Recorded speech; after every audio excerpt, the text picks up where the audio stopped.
Hello students, अस्सलामु अलैकुम। उम्मीद है कि आप लोग सब खैरियत से होंगे। मेरा नाम है श्याम गौरी और आज मैं आपको पढ़ाने वाला हूँ स्टूडेंट क्लास 12 की मैथमेटिक्स और chapter number 2 function and limits की रिव्यू एक्सरसाइज को शुरू करवाने जा रहा हूँ। आज की इस वीडियो में मैं आपको रिव्यू एक्सरसाइज का क्वेश्चन नंबर 1 कंप्लीट करवाऊंगा जो एमसीक्यूज बेस्ड है। तो आपको एमसीक्यूज में यहाँ शो करवा रहा हूँ। तो उसके बाद हम स्टार्ट करते हैं। तो यहाँ पर पहले एमसीक्यूज को आपका अगर आप देखें तो लिखा हुआ है the function F of X is equal to X is called. ऐसे फंक्शन को हम क्या कहेंगे? पहला ऑप्शन है क्वाड्रेटिक फंक्शन, दूसरा ऑप्शन है क्यूबिक फंक्शन, तीसरा ऑप्शन है आइडेंटिटी फंक्शन और चौथा ऑप्शन है नन ऑफ दिस।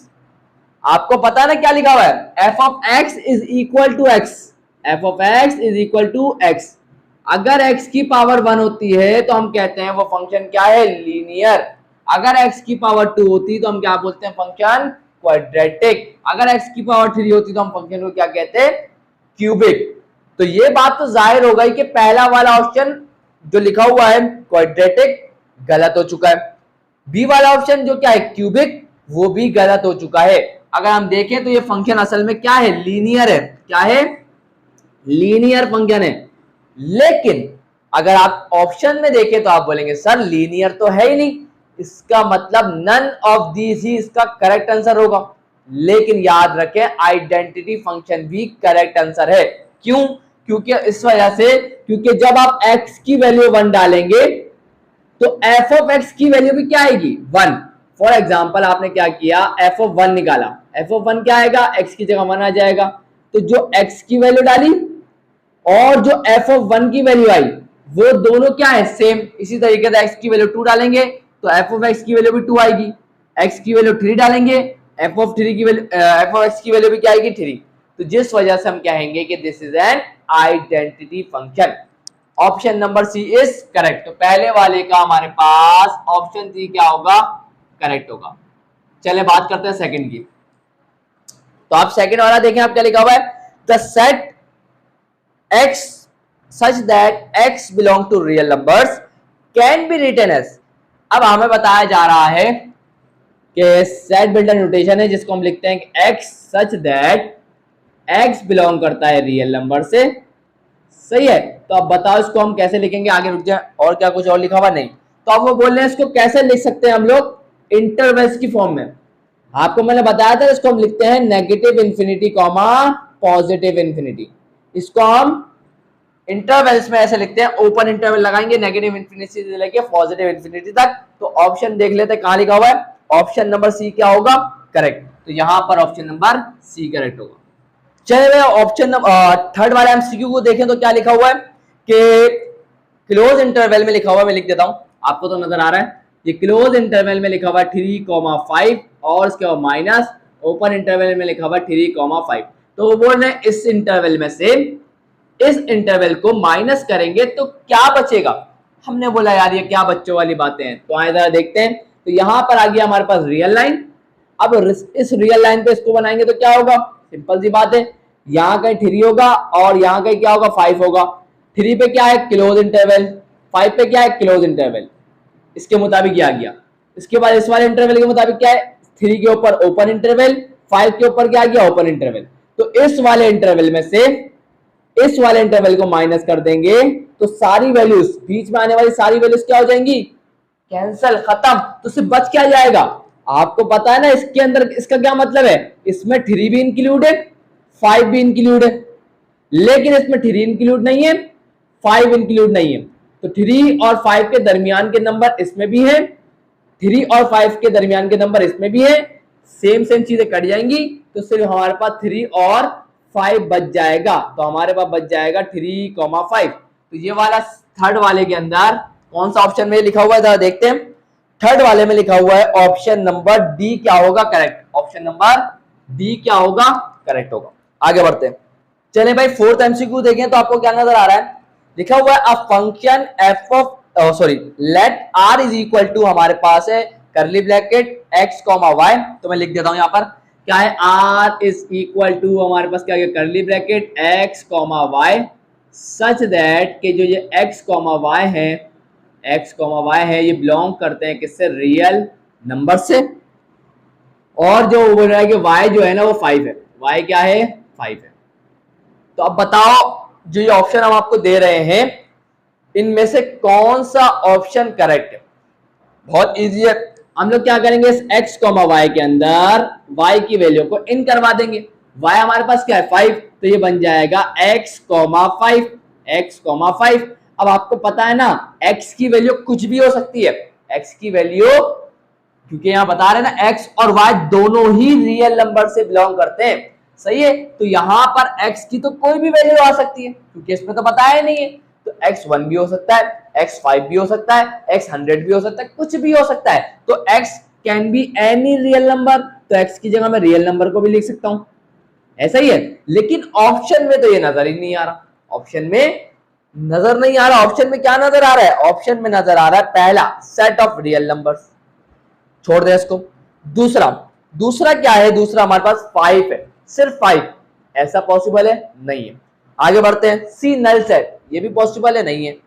लेकिन डी ऑप्शन में लिखा हुआ है 1,5, क्या लिखा हुआ है 1,5, ये पॉसिबल है। क्यों, क्योंकि y की वैल्यू तो 5 ही होगी, लेकिन r की वैल्यू कुछ भी हो सकती है, 1, 3, 5, 6 जो भी। तो उसने रियल नंबर की वैल्यू क्या रख दी 1, x की वैल्यू क्या रख दी 1। तो इस वजह से हम कह सकते हैं कि जो ये ऑप्शन नंबर डी है वो क्या होगा करेक्ट। तो यहां पर 4 वाले का भी ऑप्शन नंबर डी क्या हो जाएगा करेक्ट हो जाएगा। अब जरा एमसीक्यू नंबर 5 की तरफ देखें, लिखा हुआ है a function f of x is equal to x divided by modulus of x। क्या एक इवन फंक्शन है, क्या ये ऑड फंक्शन है, जरा आए जरा देखते हैं। x divided by modulus of x, हमें क्या कैसे पता चलता है कोई फंक्शन इवन है या कोई फंक्शन ऑड है। तो आप बोलेंगे सर बहुत इजी तरीका था, हम क्या करते हैं कि इस x की जगह पुट कर देते हैं नेगेटिव x। क्या पुट कर देते हैं x की जगह नेगेटिव x। और आपको पता है जब हम इस x की जगह 1 पुट करते हैं तो ये वाले x की जगह भी 1 आएगा, ये वाले x की जगह भी 1 आएगा। लेकिन अभी हमने इस x की जगह पर नेगेटिव x पुट किया है तो ये वाले x की जगह भी क्या आ जाएगा नेगेटिव x आ जाएगा, और इस वाले x की जगह भी क्या आ जाएगा नेगेटिव x आ जाएगा। और नेगेटिव x डिवाइडेड बाय, और आपको पता है मॉड्यूलस क्या काम करता है। आप बोलेंगे सर क्या बात कर रहे हैं, मॉड्यूलस क्या करता है अंदर जो भी नेगेटिव साइन होता है उसको खत्म कर देता है। तो ये सिर्फ क्या बन जाएगा मॉड्यूलस ऑफ x बन जाएगा। तो यहां जाके हमारे पास क्या आया कि ये जो फंक्शन है असल में इसको ऐसे नहीं लिख सकते negative of f of x। बोलेंगे सर बिल्कुल क्यों लिख सकते हैं, क्योंकि x divided by modulus of x तो किसके बराबर था f ऑफ x के बराबर था। तो मैंने x divided by modulus of x की जगह क्या लिख दिया f ऑफ x। तो हमें पता चला कि f ऑफ नेगेटिव x बराबर आ गया किसके negative of f of x के। इसका मतलब क्या हुआ, ये कंडीशन किसकी थी, ये तो कंडीशन होती है ऑड फंक्शन की। किसकी होती है ऑड फंक्शन की। और इवन की क्या होती है f ऑफ माइनस एक्स बराबर आता है किसके f ऑफ x के।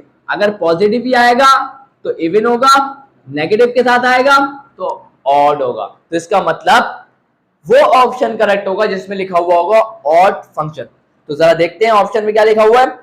ऑप्शन नंबर ए में लिखा हुआ है ऑड फंक्शन, इसका मतलब ऑप्शन नंबर ए क्या हो जाएगा करेक्ट हो जाएगा। आगे बढ़ते हैं,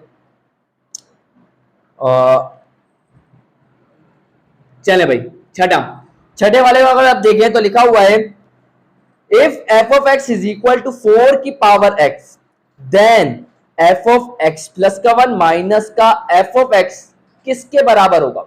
बहुत आसान सी बात है, आइए जल्दी से इसको करते हैं। तो सबसे पहले तो मैं f of x को लिखता हूं।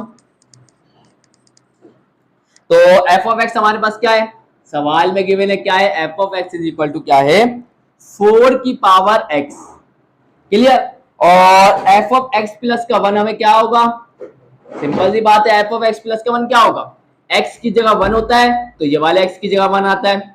जब इस x की जगह x प्लस 1 लिखेंगे तो ये वाले x की जगह भी क्या आ जाएगा x प्लस 1 आ जाएगा।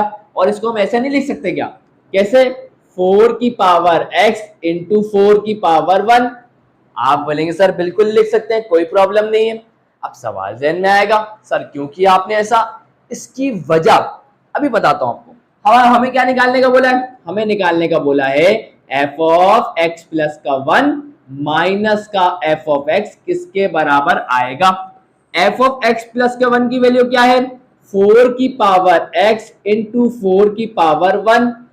उसके बाद आएगा माइनस एफ ऑफ एक्स की वैल्यू क्या है 4 की पावर x। क्लियर। अब आपको पता है 4 की पावर x को मैं इजीली कॉमन ले सकता हूं ना। आप बोलेंगे सर बिल्कुल ले सकते हैं। तो मैंने क्या किया, मैंने किया ये कि मैंने 4 की पावर x को क्या ले लिया कॉमन, तो बच क्या गया 4 की पावर 1 माइनस का यहां क्या बच जाएगा 1। 4 माइनस 1 क्या होता है 3, तो ये बन गया 3 और ब्रैकेट में क्या आ जाएगा 4 की पावर x। क्या ये 4 की power x F of x के बराबर नहीं है? बोलेंगे सर क्या बात कर रहे हैं, बिल्कुल। तो मैं 4 की पावर x की जगह क्या लिख देता हूं एफ ऑफ एक्स ही लिख देता हूं। क्या ये ऑप्शन में नजर आ रहा है? तो जरा चेक करते हैं। तो हमारे पास ये ऑप्शन नंबर सी में नजर आ रही है यही फॉर्म, तो इसका मतलब इसका ऑप्शन नंबर सी क्या होगा करेक्ट। क्लियर हुआ? आगे बढ़ते हैं। अब बढ़ते हैं एमसीक्यू नंबर 7 की तरफ। क्या लिखा हुआ है जरा देखते हैं। तो लिखा हुआ है the limit of the sequence having general term an is equal to 1 divided by 2n। an is equal to 1 divided by 2 की पावर n। अब बताओ इस सीक्वेंस की लिमिट क्या होगी? आपको पता है ना, कभी भी हम सीक्वेंस की जब लिमिट निकालते हैं तो हम क्या बोलते हैं, जो ये n है नंबर ऑफ टर्म्स है ये इंफिनिटी को अप्रोच कर रही है। तो यहां पर हम दोनों तरफ क्या लगा देंगे लिमिट क्या बोलेंगे कि जो n है वो इंफिनिटी को अप्रोच कर रहा है। n क्या है इंफिनिटी को अप्रोच कर रहा है। तो अब बताओ हमारा फंक्शन किसकी तरफ अप्रोच करेगा? तो हम n की जगह क्या पुट कर देंगे, लिमिट को अप्लाई कर देंगे। तो 2 की पावर इंफिनिटी क्या होता है इंफिनिटी होता है, और 1 डिवाइड बाय इंफिनिटी क्या होता है 0 होता है। इसका मतलब ये हुआ जैसे जैसे हमारी सीक्वेंस n की जो वैल्यू है वो इंफिनिटी की तरफ जा रही है वैसे वैसे हमारी जो an की वैल्यू है वो 0 की तरफ जा रही है। इसका मतलब ये, तो ये जो है ना इस सीक्वेंस की क्या है लिमिट 0 को अप्रोच करेगा। ये जैसे जैसे n की वैल्यू इंफिनिटी को अप्रोच करेगी वैसे वैसे ये सीक्वेंस 0 की तरफ बढ़ना शुरू हो जाएगी। तो यहां पर ऑप्शन नंबर क्या करेक्ट होगा, ऑप्शन नंबर ए क्या होगा करेक्ट होगा। आगे बढ़ते हैं एमसीक्यू। चले भाई आपके सामने 8वां एमसीक्यू आ गया है और इसमें क्या लिखा हुआ है कि हमें बता दो कि limit x tends to infinity sin ax divided by x किसके बराबर होगा। अब परेशानी है, आप बोलेंगे सर हमने तो लिमिट का थ्योरम पढ़ा था कि limit x tends to 0 sine जो भी हो sine x divide by x बराबर होता है 1 के। लेकिन अब यहाँ पे तो कहानी उल्टी हो गई, यहाँ पे x जो है ना वो 0 का अप्रोच नहीं कर रहा, यहाँ पे तो x इंफिनिटी को अप्रोच कर रहा है। तो अब क्या होगा?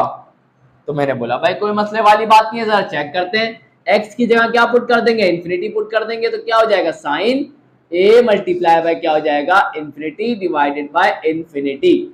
सही है, आपको पता है चलो a मल्टीप्लाई बाय इंफिनिटी क्या होगा इंफिनिटी, तो sine infinity divided by infinity. आपको पता है ना साइन 0 पे क्या होता है 0 और साइन 1 पे क्या होता है, सॉरी साइन 90 पे क्या होता है 1। साइन की मैक्सिमम वैल्यू क्या आती है 1 से ज्यादा नहीं आ सकती, सही है ना। तो साइन की जो मैक्सिमम वैल्यू है वो आपको क्या मिलेगी 1 और डिवाइड में क्या इंफिनिटी, और 1 डिवाइड बाय इंफिनिटी क्या होता है 0। तो इसका मतलब ये हुआ कि हमें ऑप्शन में देखना होगा कि 0 लिखा हुआ है। आइए जरा चेक करते हैं। तो ऑप्शन में 0 नहीं है स्टूडेंट, तो इसका मतलब क्या हुआ 60D वाला ऑप्शन क्या हो गया करेक्ट हो गया, नन ऑफ दिस। आगे बढ़ते हैं। उसके बाद आता है 9 एमसीक्यू। क्या लिखा हुआ है limit x tends to 3 x square minus का 9 डिवाइड बाय x माइनस का 3 किसके बराबर होगा। हमने बोला यार कोई मसले वाली बात नहीं, यहां लग रहा है a स्क्वायर, मैं इसको ऐसे लिख दूंगा limit x tends to 3 x का स्क्वायर माइनस 3 का square divided by x minus का 3। तो यहां पर a का स्क्वायर माइनस b का स्क्वायर किसके बराबर होता है, बराबर होता है x माइनस के 3 और x प्लस के 3 के। ये तो आपको याद होगा फॉर्मूला a स्क्वायर माइनस का b स्क्वायर बराबर होता है a प्लस b और a minus b। x minus 3 से x माइनस 3 क्या हो जाएगा कैंसिल, लिमिट को अप्लाई कर देंगे तो 3 प्लस 3 क्या हो जाएगा 6। तो जो ऑप्शन में 6 लिखा हुआ होगा वो ऑप्शन क्या होगा करेक्ट, तो हमारे पास लिखा हुआ है option number option number D क्या हो जाएगा, करेक्ट। ऑप्शन नंबर डी क्या हो जाएगा, करेक्ट। आगे बढ़ते हैं, आगे क्या लिखा हुआ है, एफ ऑफ, यहां देखें, F of such that -1,4 belongs to real number, और बता रहे हैं कि F of X is equal to क्या है, एक्स स्क्वायर है। बताओ एफ ऑफ -3 क्या होगा। कोई मसले वाली बात है इसमें? आप बोलेंगे सर मसला ही मसला है। क्या है? मसला ही मसला है। क्यों मसला ही मसला है? क्योंकि यहां बताया गया है डोमेन, ये क्या है, डोमेन है। मतलब कि ये आप x की वैल्यू फंक्शन में क्या रख सकते हैं वो बताया गया है। लिखा हुआ है कि जो आप x की वैल्यूज रख सकते हैं वो क्या है, -1, 4 और -1 और 4 के दरमियान आने वाली जितनी वैल्यूज हैं वो आप इस फंक्शन में x की जगह रख सकते हैं, इसके अलावा कुछ भी नहीं। और अब यहां देखें उसने क्या बोला, x की जगह क्या रखना है, -3। तो यहां इसकी डोमेन में ही -3 नहीं है क्योंकि -1 है। -1 होगा, 0 हो सकता है, 1 हो सकता है, 3 हो सकता है, 2 हो सकता है, लेकिन इनके दरमियान के जितने भी नंबर है। लेकिन -2 भी नहीं है, -3 भी नहीं है। तो जिस वजह से जब x डोमेन में x की जगह -3 आ ही नहीं सकता, तो जब हम इनपुट ही नहीं कर सकते, तो जब हम इनपुट नहीं करेंगे तो हमें आउटपुट भी क्या मिलेगा, क्या नहीं मिलेगा। तो इसका मतलब इसके लिए हमारे पास फंक्शन डिफाइन नहीं है। तो यहां पे कौन से ऑप्शन में क्या लिखा हुआ जरा चेक करते हैं। लिखा हुआ है 9, वैल्यू तो आ भी नहीं सकती। तो सी वाले ऑप्शन में लिखा हुआ डज नॉट एग्जिस्ट, यही ऑप्शन क्या है, करेक्ट है। तो यहां पर इसका ऑप्शन नंबर सी क्या हो जाएगा, करेक्ट, डज नॉट एग्जिस्ट। सो यहां आ चुका है आपके सामने एमसीक्यू नंबर 11। इसमें लिखा हुआ है limit h tends to 0 sin π/2 plus का h। अब बताएं इसकी वैल्यू। तो यहाँ पे h किसको अप्रोच कर रहा है, 0 को। लिमिट को अप्लाई कर दें, लिमिट को अप्लाई कर देंगे तो h की जगह क्या आ जाएगा, 0, और π/2 प्लस का 0 क्या होता है, π/2 ही होगा। तो ये हमारे पास आ जाएगा sin π/2। π/2 का क्या मतलब होता है, 90 डिग्री, है ना। और sin 90 पे क्या होता है, 1।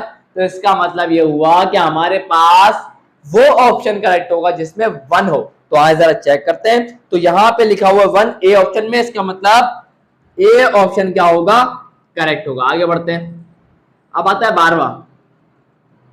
चले भाई एमसीक्यू नंबर 12 की बात करें। तो हमारे पास एमसीक्यू नंबर 12 को अगर आप देखें तो ये लिखा हुआ limit x tends to 0 e की पावर -1 डिवाइडेड बाय x। अब हम क्या करते हैं, इसमें लिमिट को अप्लाई कर देते हैं। तो क्या होगा, e की पावर -1 डिवाइडेड बाय x की जगह क्या आ जाएगा, 0, और 1 डिवाइड बाय 0 क्या होता है, इन्फिनिटी। तो ये आ जाएगा हमारे पास e की पावर -इन्फिनिटी। और अगर आप सर्च करें इसको तो यहां पर e की पावर -इन्फिनिटी बराबर होता है किसके, 0 के, और e की पावर पॉजिटिव इन्फिनिटी बराबर होता है किसके, इन्फिनिटी के। तो याद रखिएगा e के पर पावर जब भी नेगेटिव इन्फिनिटी होती है तो आंसर क्या होता है, 0 की तरफ बढ़ रहा होता है, और e की पावर अगर पॉजिटिव इन्फिनिटी होती है तो फिर आंसर क्या होता है, इन्फिनिटी की तरफ बढ़ रहा होता है, बहुत बड़ा नंबर मिलता है। तो इसका मतलब अभी हमारी कंडीशन में क्या है, e की पावर -इन्फिनिटी, आंसर क्या आना चाहिए, 0। तो हम ऑप्शन देखेंगे, ऑप्शन में लिखा हुआ है, ऑप्शन नंबर ए में लिखा हुआ है 0। इसका मतलब ऑप्शन नंबर ए क्या हो जाएगा, करेक्ट हो जाएगा। आगे बढ़ते हैं, एमसीक्यू नंबर 13। क्या लिखा हुआ है इसके अंदर, लिखा हुआ है limit of F of X X tends to C exist if and only if. वो बोल रहा है कि ये जो फंक्शन की लिमिट है कब एग्जिस्ट करेगी, हम पढ़ के आ चुके हैं ना, जब एग्जिस्ट करेगी जब इस फंक्शन की लेफ्ट हैंड लिमिट और राइट हैंड लिमिट क्या हो, बराबर हो। तो ऑप्शन नंबर सी में देखें अगर आप, तो ऑप्शन नंबर सी में लिखा हुआ left hand limit, sorry right hand limit और लेफ्ट हैंड लिमिट क्या है, बराबर। तो फंक्शन की लिमिट एग्जिस्ट करेगी, इसका मतलब इसका ऑप्शन नंबर सी क्या हो जाएगा, करेक्ट हो जाएगा। अब आप बात करते हैं एमसीक्यू नंबर 14 की। क्या लिखा हुआ है देखें आप लोग, लिखा हुआ है इसके अंदर limit n tends to infinity 1 plus का 1 डिवाइडेड बाय n की पावर माइनस का 7n। तो बताएं ये किसके बराबर होगा। हमने बोला यार ये क्या, ये तो बहुत आसान है, चले जरा करते हैं इसको हल। तो यहां देखें, आपको एक बात पता होगी कि जो यहां लिखा हुआ होता है ना, इसका रेसिप्रोकल इसकी पावर में होना चाहिए। ऐसी बात होती है ना, तो हम क्या करते हैं, इसको ऐसे लिख देते हैं, limit n tends to infinity 1 plus का 1 डिवाइड बाय n की पावर क्या लिख देंगे, n, और इस पूरे के ऊपर क्या लिख देंगे, माइनस का 7। क्या आपको इससे कोई प्रॉब्लम है? प्रॉब्लम है तो बताएं। आप बोलेंगे सर कोई नहीं, क्यों नहीं है? क्योंकि पावर से पावर क्या होती है, मल्टीप्लाई होती है। तो n से जब -7 मल्टीप्लाई होगा तो वापस माइनस का 7n आ जाएगा। फायदा क्या हुआ? फायदा यह हुआ कि 1 डिवाइडेड बाय n का रेसिप्रोकल क्या होता है, n, तो ये इसकी पावर में आ गया। तो ये जो पूरी चीज है किसके बराबर हो जाएगी, e के बराबर हो जाएगी। हम ये पढ़ के आ चुके हैं। तो e के ऊपर पावर क्या है, -7। तो यही हमारा क्या हो जाएगा, इस एमसीक्यू का करेक्ट आंसर होगा। तो आप लोग जरा एमसीक्यू के ऑप्शन देखें, तो कौन सा ऑप्शन करेक्ट होगा, ऑप्शन नंबर ए क्या होगा करेक्ट। तो यहां पर इसका भी क्या है, ऑप्शन नंबर ए क्या हो जाएगा करेक्ट। अब बात करते हैं एमसीक्यू नंबर 15 की, क्या होगा चेक करते हैं। लिखा हुआ है the limit of the sequence 1 पाई की पावर -1, पाई की पावर -2, पाई की पावर -3 इज। वो बोल रहे हैं ये सीक्वेंस है और इस सीक्वेंस की आप हमें बता दें लिमिट। आप क्या सोच रहे हैं, क्या मैं सीक्वेंस की जनरल टर्म मालूम करूंगा? नहीं करूंगा। क्यों नहीं करूंगा? सिंपल सी बात है स्टूडेंट, देखें पहली क्या था 1, उसके बाद क्या था पाई की पावर -1, उसके बाद क्या था पाई की पावर -2, इसके बाद क्या था पाई की पावर -3, और ये सिलसिला चलता रहेगा। अगर आप यहां बात पे गौर करें, पहले क्या था 1, पाई की पावर नेगेटिव में पॉजिटिव करूंगा तो क्या हो जाएगा, डिवाइड में चले जाएगा पाई, और पाई की वैल्यू क्या होती है 3.14। इसी तरीके से पाई की वैल्यू को हम क्या कर देंगे, डिवाइड में ले आएंगे तो 3.14 का स्क्वायर। इसी तरीके से पाई को नीचे ले आएंगे तो 3.14 का क्या हो जाएगा, क्यूब, और ये सिलसिला चलता रहेगा। अब आप बोलेंगे सर आप दिखाना क्या चाहते हैं? मैं दिखाना ये चाहता हूं स्टूडेंट कि अगर आप सबका डिनोमिनेटर देखें, पहले 1 था, अब 1 डिवाइडेड बाय 3.4, जो वैल्यू आएगी वो 1 से छोटी होगी। अब जो यहां वैल्यू आएगी उससे कहीं ज्यादा वैल्यू छोटी यहां होगी, और इस तरीके से इस वैल्यू छोटी होती जा रही है, और एक वक्त आएगा ये सीक्वेंस 0 को अप्रोच कर जाएगी। तो इसका मतलब इस सीक्वेंस की जो लिमिट है वो क्या होगी, 0 होगी।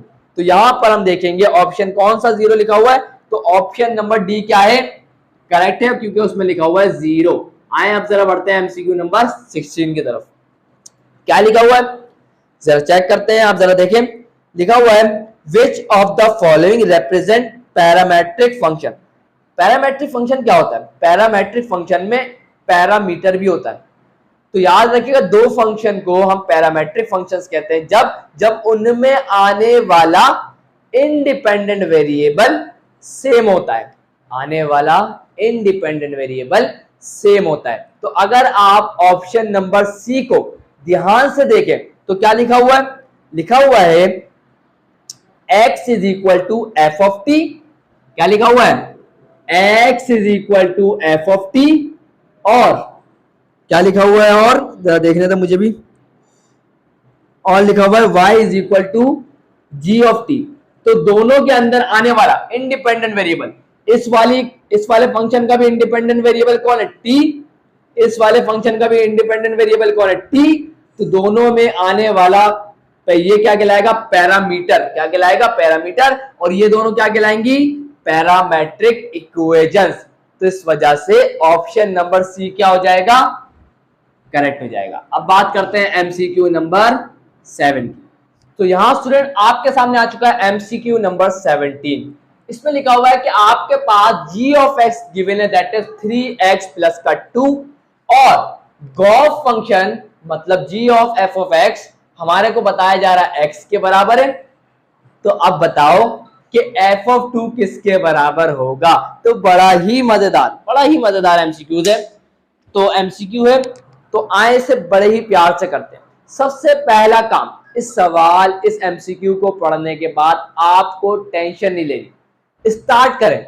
आपके दिमाग में क्या आ रहा है, आप बोलेंगे सर ये आ रहा है कि हमारे पास जी ऑफ एफ ऑफ एक्स की वैल्यू है, और अगर हम इसके अंदर x की वैल्यू 2 रख दें तो x की वैल्यू 2 रख देंगे तो यहाँ x की वैल्यू क्या हो जाएगी 2। तो यहाँ पर g of f of 2, g of f of 2 किसके बराबर आ जाएगा? 2 के ही बराबर आ जाएगा। सही है ना, क्योंकि ये हमारे पास क्या है, ये हमारे पास असल में क्या है, x की वैल्यू है।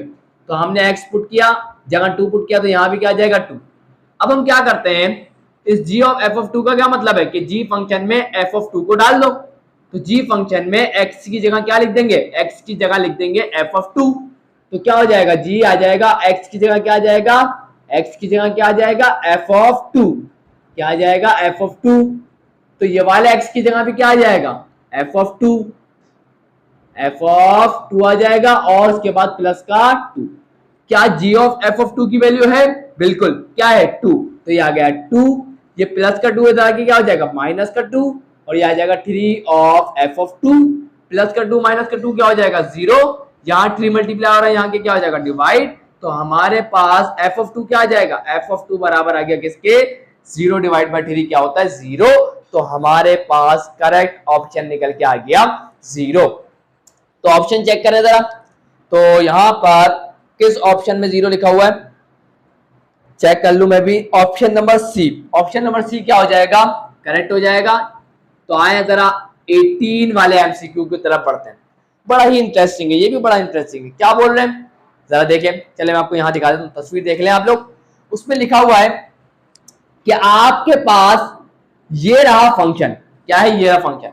अब बताओ इस फंक्शन के कंटिन्यूअस होने के लिए k की क्या वैल्यू होनी चाहिए। क्या बोल रहे हैं, फिर सुनिएगा।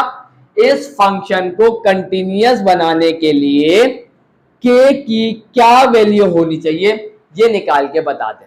हमने बोला क्या बात है, बिल्कुल आसान सी बात है ना। तो यहां पर सबसे पहली बात, फंक्शन कंटिन्यूअस कब होता है, 3 कंडीशन को फुलफिल करता है। पहला क्या, जिस पॉइंट पे आपको देखना हो फंक्शन कंटिन्यूअस है या नहीं, उस पॉइंट पे वैल्यू एग्जिस्ट करनी चाहिए। तो यहां पर हम डायरेक्ट अगर इस फंक्शन में x की जगह 0 पुट कर दें, x की जगह 0 पुट कर दें, तो क्या x की 0 होने पर वैल्यू मिलेगी। आप बोलेंगे सर क्या बात कर रहे हैं, जब x की वैल्यू 0 हो जाएगी तो हमारे पास x की वैल्यू 0 है, तो हमारा f ऑफ x किसके बराबर है, f ऑफ x बराबर आ जाएगा किसके, 0 के। इसका मतलब 0 पे ये फंक्शन क्या हो गया, डिफाइन हो गया। f ऑफ 0 क्या हो गया, डिफाइन हो गया। दूसरी कंडीशन क्या थी कि लेफ्ट हैंड लिमिट और राइट हैंड लिमिट क्या होनी चाहिए, बराबर, है ना। तो आए जरा इस फंक्शन की लेफ्ट हैंड लिमिट और राइट हैंड लिमिट निकालते हैं। तो लेफ्ट हैंड लिमिट का मतलब 0 से छोटी। यहां क्या लिखा हुआ है कि जो x जो है ना, x जो है ना, सुनिएगा स्टूडेंट, और एक और काम, तो यहां पर x की वैल्यू जब 0 नहीं होगी तो ये वाला फंक्शन होगा। तो x की वैल्यू 0 से छोटी का मतलब भी यही फंक्शन है, 0 से बड़ी वैल्यूज का मतलब भी यही फंक्शन है। तो जो दोनों वैल्यूज लेफ्ट हैंड लिमिट और राइट हैंड लिमिट लाजमी तौर पे बराबर आएगी। तो इस वजह से मैं अलग अलग नहीं निकालना, और मुझे नजर आ गया लिमिट एग्जिस्ट करेगी, तो यहां पे मैं डायरेक्ट लिमिट निकालूंगा। तो x टेंड्स टू 0 निकालेंगे, क्या आ जाएगा, चेक करते हैं। तो यहां पर x divided by tan 3x, x की जगह 0 पुट करेंगे तो क्या हो जाएगा, 3 0 था 0, और tan 0 पे क्या होता है 0, ऊपर भी क्या आ जाएगा 0। ये तो अनडिफाइन हो गया, इनडिटरमिनेट फॉर्म आ गई। तो मैं क्या करूंगा, यहां क्या करूंगा जरा देखें। तो इस x को मैं नीचे ले आऊंगा, तो क्या बन जाएगा, limit x tends to 0 1 divided by tan 3x divided by x। Clear. और आपको पता है यहाँ जो फंक्शन में होता है 3 यहाँ पर है, लेकिन यहाँ नहीं है, तो यहाँ पे मल्टीप्लाई भी करवाऊंगा 3 को, यहाँ पे भी मल्टीप्लाई करवाऊंगा। तो अब ये जो पूरी चीज है, सॉरी, ये जो पूरी चीज है क्या हो जाएगी, ये किसके बराबर हो जाएगी, 1 के। तो क्या हो जाएगा 1 डिवाइडेड बाय 3, 1 सा क्या हो जाएगा 3। तो हमारे पास इसकी लिमिट क्या निकल के आ गई, 1 डिवाइडेड बाय 3। क्लियर। अब आखिरी काम है, क्या होगा, आखिरी कंडीशन क्या होती है कि जो वैल्यू f ऑफ 0 की होगी वही वैल्यू क्या होनी चाहिए, लिमिट की भी होनी चाहिए। तो लिमिट की वैल्यू क्या निकाली हमने, limit x tends to 0 f of x की वैल्यू भी वही होनी चाहिए। तो f ऑफ 0 की वैल्यू क्या है, k, और इसकी वैल्यू क्या निकल के आई है, लिमिट x टेंड्स टू 0 की 1 डिवाइड बाय 3। तो k की वैल्यू हमारे पास क्या होनी चाहिए, 1 डिवाइडेड बाय 3। तो कौन सा ऑप्शन करेक्ट है, जरा चेक करते हैं। तो कौन से ऑप्शन में लिखा हुआ 1 divide bye 3, option number D में। तो इसका मतलब 18 का ऑप्शन नंबर डी क्या हो जाएगा, करेक्ट हो जाएगा। ये एकदम बेसिक चीज है, ये आपने पढ़ लिए, एमसीक्यू करवा रहा हूं तो इसलिए इतनी डिटेल में जाने की अभी जरूरत नहीं है। आगे बढ़ते हैं, अब बात करते हैं एमसीक्यू नंबर 19 की। क्या लिखा हुआ है जरा पढ़ें आप लोग। तो लिखा हुआ है स्टूडेंट के limit x tends to 0 1 minus का x की पावर 1 डिवाइडेड बाय x। क्या लिखा हुआ है, limit x tends to 0 1 minus का x की पावर 1 डिवाइड बाय x, ये किसके बराबर होगा। मैंने बोला भाईजान ये तो e के बराबर होगा। अब आप बोलेंगे सर हमने ऐसी ही एक फॉर्म देखी थी, क्या थी, limit x tends to infinity 1 minus का 1 डिवाइड बाय x की पावर x बराबर होता है किसके, e के।